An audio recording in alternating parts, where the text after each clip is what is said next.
Ladies and gentlemen, boys and girls, what is up and what is glorious? As y'all can see in live HD, it is your host with the most, Paul Plan 2, back at you with a half off gardening extravaganza. And also remember, Earth is my planet. Earth is my planet. So what is up and what is good, guys? It is the time of the year. Fall is right around the corner. It basically is starting right now. And that means here in Houston, Texas, the local garden centers, the Houston garden centers to be exact, are going half off with their sales on just about everything they have in-house. This is not a promotion, but this is just when I go and get steals and deals at their garden centers. So without further ado, man, let's take a trip to the garden center, make a few selections of plants for myself and of course for my parents, because I need their garden to be upgraded with some native plant species. And then we will get to planting, educating, and upgrading my garden with nothing but clearance, half off plants. Let's go. Let's get to the Houston Garden Center. So here we go, man. Another garden center on half off. This is the Houston Garden Center and it is the end of the season. It's actually about to be fall, so everything is half off as of September 3rd, probably all the way on until the winter. So I got this nice little pride of Barbados, beautiful flowering, and then there are a ton of fruit trees that are half off, which I'm gonna go in and grab. They have pomegranates, blueberries, they have all types of wondrous majesty. So I'm definitely gonna get a couple blueberries and probably a pomegranate as well, because someone in my neighborhood has one and it is going absolutely bananas. Look at that, that's what I love. So I previously got some blueberry brigadas for halfsies, and now I'm gonna grab another type, which is the blueberry Blue Ridge. So these are gonna be like $7 per. I think I'm gonna grab one, maybe two of them, just so they can cross-pollinate. All right, so we're gonna grab a 5-gallon pomegranate for 15. Look, they even got persimmons, they got all types of pears, bananas, but they're charging $70 a tree. Each of these trees used to be like 35, man. So I'm glad I already got all of them out the way, but their persimmons are flowering, which is cool. They got red buds, they got all types of trees, but the fruit trees definitely do go off. The bananas, 40 bucks, they be 20. It's not really a steal in my opinion, so I'm gonna leave all of these. All right, these are native. They have these giant red yuccas, 25 bucks, half off, $12.50. That is a good ass deal for these mature specimen. And then look at the flowers on them. I'm probably gonna grab a couple of these. And then for my mother and Faja, I'm gonna grab the Texas sage. These are both natives and they live more in the Austin area where it's a drier climate. So these will be perfect for them. Perfect. So I'm gonna grab one of these healthy looking specimens and probably two of these. Okay, here's another native banger. This Tacoma Stands, and you guys can see, or stands, it got all the flowers on it. It also is called an Esperanza. I think these are half off as well.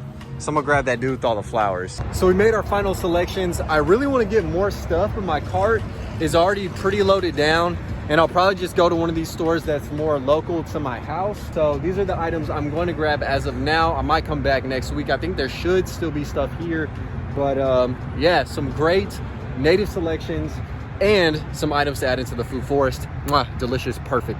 Let's go. All right, guys, so we are back home right now. We have loaded everything all the way down on the side of my house. And yeah, I had to change my outfit just because these are my gardening clothes and I want my other fresh threads getting distressed via some potting soil. But nevertheless, man, we have the whole wide array and selection of plants right here on the side of the property. A couple of other plants, like two of which I got at Lowe's, that are the same species as that Red Yucca. And then I have some milkweed that I also want to throw in the ground that I got at the Houston Garden Center. But I mean, here is the selection, some things for the food forest, some nice interest pollinator plants that'll contrast with what else I have in stock. But it's time to get these dudes in the ground. The soil is nice and malleable because it has been raining, which is perfect. There's been a break in the rain, so it's time for me to go insane and plant these bad boys. Let's get them in. So the first plant we're throwing in is a Tacoma Stands, and it has yellow flowers. Bees already are swarming on it, and it'll look perfectly behind this nice purple blooming bush. So the Tacoma Stands is going right here in this gap. So not only did I put it in the gap to contrast with the purple, but this specimen is like 6 feet tall and they can grow up to 9 feet. This dude is huge and it only cost me $10 $10 on sale. Are you joking me? Now it can grow in zone 7 to 11, and it is more of a tropical slash like desert acclimated plant, especially North America, native to New Mexico, Arizona, Florida, and Southwest Texas. But this is a perfect addition to any garden, and it does attract the native pollinators and the plebeian sphinx moth. It looks great. The flowers definitely stand out, and I'm so glad I got this for only $10.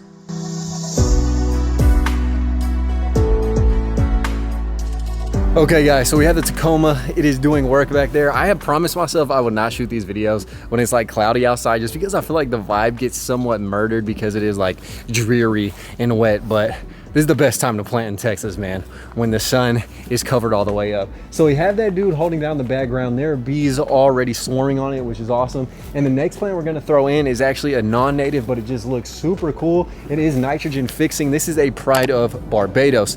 Now, some of these they say do have invasive tendencies, like around the San Antonio area. So just be careful with whatever you do plant.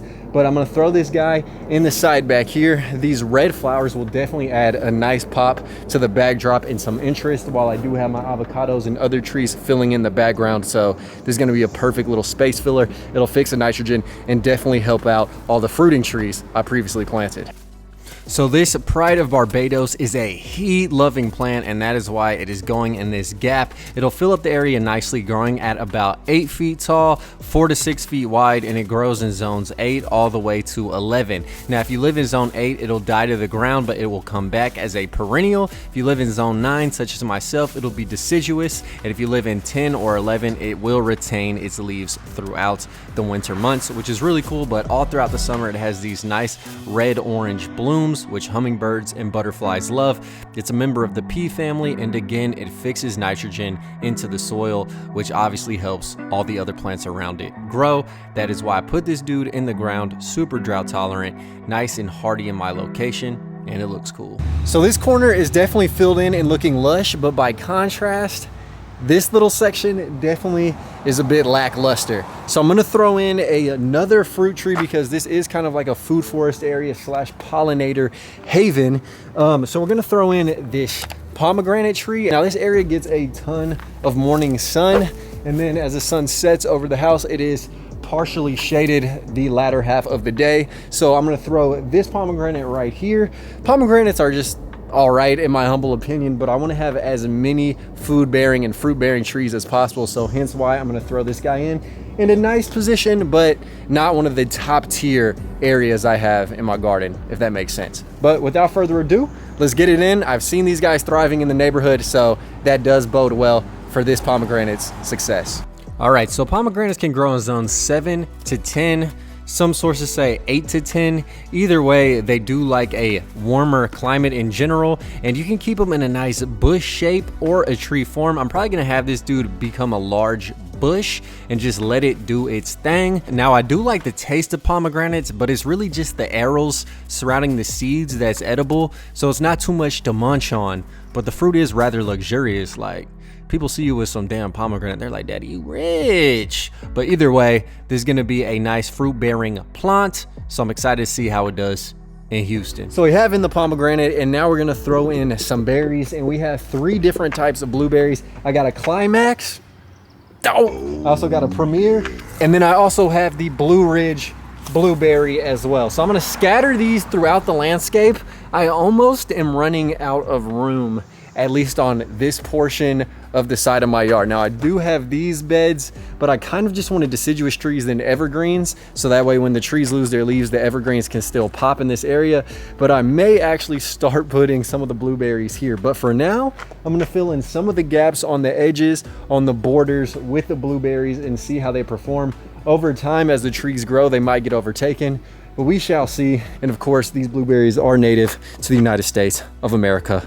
Let's get them in. Okay, so the Climax blueberry grows in zone 7 to 9, and I have this open space towards the front of the bed that I am putting this guy in. It can grow 6 to 15 feet tall if left unpruned. Now the berries are juicy. It likes hot, humid climates, so this is perfect for like the Southeast, even people who live in California. If you live in a hot climate, get that Climax in your life. Hopefully you make some fruit. I've gotten blueberries from other bushes in the shade in my yard, so this one should provide. Now, since I was running out of space on the side of my house, I had to start conquering the hell strip to throw in some of these blueberry bushes. And this blueberry bush, I made a fatal mistake in its purchase. It is a premier blueberry. It grows in zone 6 all the way to 9, and it needs 550 chill hours to produce fruit. Now, chill hours means when the temperature is below 45 degrees, and in my area, we're lucky if we get 300 to 400 max chill hours. So the likelihood that this guy will produce fruit is somewhat low because I did not do thorough research in the garden center.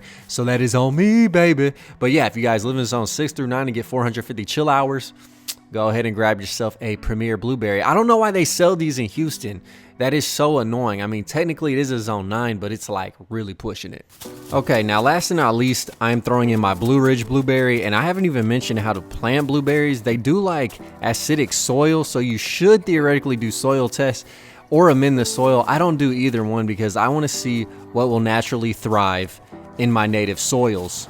No amendments, no nothing. You also want to plant them like an inch above the grade of the ground. That way they do not get too wet in their roots and get root rot. So that is what I did on these. Now, luckily, this Blue Ridge needs 450 chill hours, so it is in that fruit producing range. So all I can say is, hell yeah, dude. Let's get us some bluebies. So it's towards the end of the video, man, and the sun is finally starting to peek out of the clouds.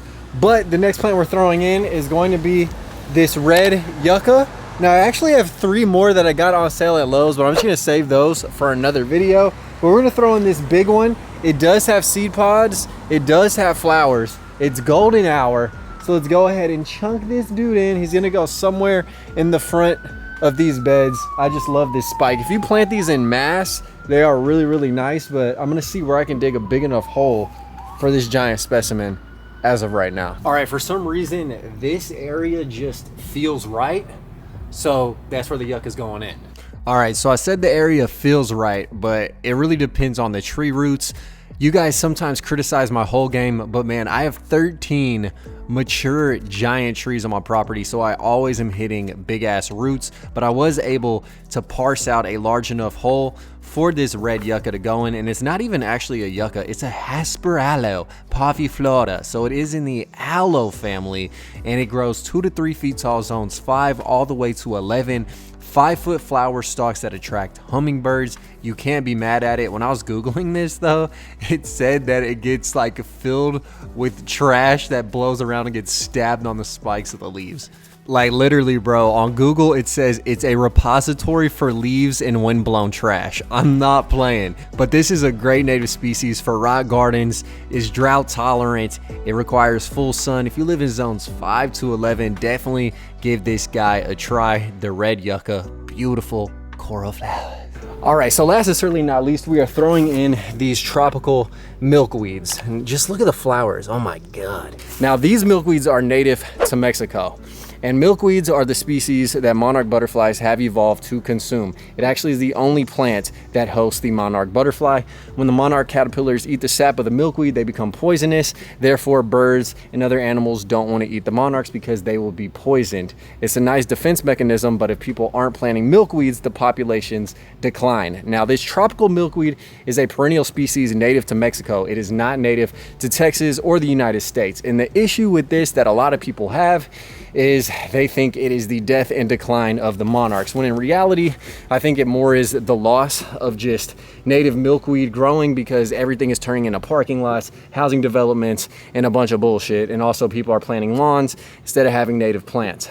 But this dude is a perennial, so will not die to the ground like the native milkweeds. It also is found in garden centers. Now, people don't really like this plant because one is native to Mexico. So when monarchs are flying into Mexico to overwinter in the forest, they see these guys and they're like, we are close to home. So when people have these in South Texas, Florida, and in the southern states where they do survive throughout the winter, the monarchs can get confused and think they're in Mexico, stay for longer, get killed in a cold snap, which is not good. These also have OE, which is a protozoan parasite that can fuck with the monarchs.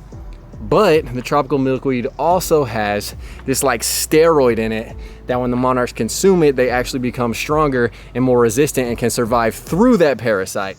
So it's like a double-edged sword. With that being said, if you guys want to grow these tropical milkweeds, just cut them down in November and in the winter. Like the native milkweeds would just die in the winter time. They are annuals, so just make sure you cut these down. And if you guys do grow these and you see caterpillars just tweaking, butterflies like coming out their chrysalis stage all deformed and messed up, go ahead and cut these to the ground. That'll get rid of the parasite, then they'll regrow fresh and complete.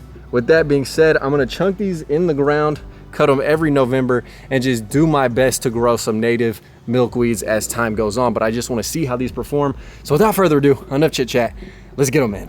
All right, so hopefully that was a coherent spiel. There are a ton of different debates going on surrounding this plant, but a lot of people make it seem like it is super horrible for the monarchs. But my only thought is, if it's native to Mexico and it does have this presence of OE, this parasite, then wouldn't the monarchs already have gotten straight obliterated by it? And the truth is no. The population has actually increased with people growing tropical milkweed. Now, it can disrupt migration patterns, but the forest in Mexico where these monarchs overwinter is being deforested, and this tropical milkweed being grown in Florida and Cali has led to populations overwintering in Florida and Cali. And with climate change, that actually might be beneficial to these monarchs. There's just so much going on with it. Hopefully it made sense, but at the end of the day, grow native milkweed. I wish it was more commercially available at garden centers, all the different varieties of milkweed. Unfortunately, it is not, but I am going to buy some seeds and grow some so I can show you guys that process. And in the meantime, I'm going to responsibly grow this tropical milkweed, which again just means cutting it down in November so it does mimic the growth habits of the native milkweed species. So there it is, man. We have the 3 milkweeds in the ground. They honestly look like they're doing horribly, so I need to go ahead and chop them down. I'm gonna make cuttings and then have them resprout from the ground. And now that they're in soil, their roots should have more nutrition and they should grow nice, long, and strong. But with that being said, thank you guys so much for watching. Definitely be sure to like, comment, and subscribe. Stay tuned because I have like 4 more or 3 more of these half off plant videos that I already have shot, recorded, and put some of these species in the ground. We got to tackle the backyard, the rest of this area, and then the health strip. I'm telling y'all, if you guys want half off plants, now is the season. Get some nice hardy plants, put them in the ground in the fall. They won't stress like they would in the summer. And then when it comes springtime, they will absolutely pop out and flourish. But thank y'all for watching. Once again, smash the like button on your way out. And remember, Earth is my planet. Earth is my planet. I will catch you guys soon. Any advice is more than welcome. And yeah, see y'all next time. Peace. Killing these songs, leaving a bloody life I roost to. And I'm in it to win it, so I'm somebody that you should get used to.